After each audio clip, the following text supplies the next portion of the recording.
బాగాలేదు. చివరిసారిగా మిమ్మల్ని ఒకసారి చూడాలనుకుంటున్నాను. దయచేసి ఒకసారి రండి బాబు.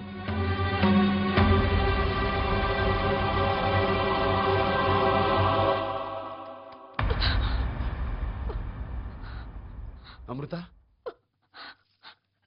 ఇంకా చావలేదండి, బ్రతకాలని కూడా లేదు. మీ ఆవిడకి ఎంత అన్యాయం చేశానండి. అమృత నువ్వేమంటున్నావు? ఆమెను మీరు పప్పు శుద్ధ అంటారు, కానీ పైడి ముద్ద. మొన్న ఇక్కడకు వచ్చి వెళ్ళింది. ఎంత అమాయకురాలో పాపం. మిమ్మల్ని ఇద్దరిని వేరు చేసి పాపం చేశాను. మిమ్మల్ని ఒకటిగా చేస్తే తప్ప ఈ పాపం పోదు. దయచేసి ఆ పని చేసి నన్ను మీ నుండి దూరంగా వెళ్ళిపోనివ్వండి. అమృత, ఈ ఇంటికి వచ్చే ద్వారాలే కాని వెళ్లే ద్వారాలు ఉండవని నువ్వన్నావు. అందుకే నువ్వే వెళ్ళిపోతానంటున్నావు. నీ రుణం ఎలా తీర్చుకోవాలో నాకు తెలియడం లేదు.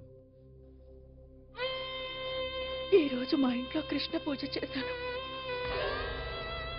మీరు తీర్థ ప్రసాదాలు తీసుకుని వెళ్ళండి, రుణం తీరిపోతుంది. మీ తీపి జ్ఞాపకాలతో ఎక్కడికైనా వెళ్ళి బ్రతుకుతాను.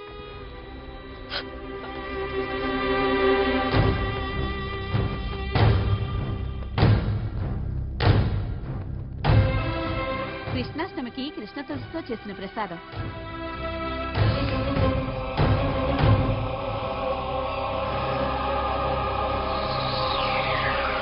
పొంగలి.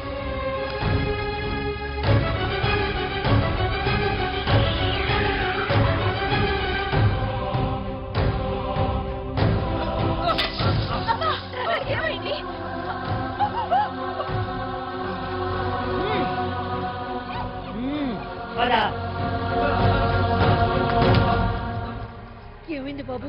మిరియాల ఘాటు కొంచెం ఎక్కువైనట్టుంది. తీర్థం పుచ్చుకోండి బాబు.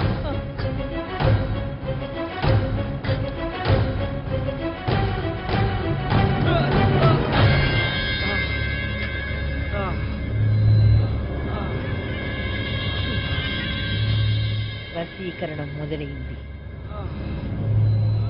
ఇక మనం ఏం చెప్తే అది చేస్తాడు. బాబు, మా అమ్మాయికి మీకు ఎటువంటి సంబంధం లేదని దీని మీద ఒక సంతకం చేయి బాబు. మా ఊరు మేము వెళ్ళిపోతాం.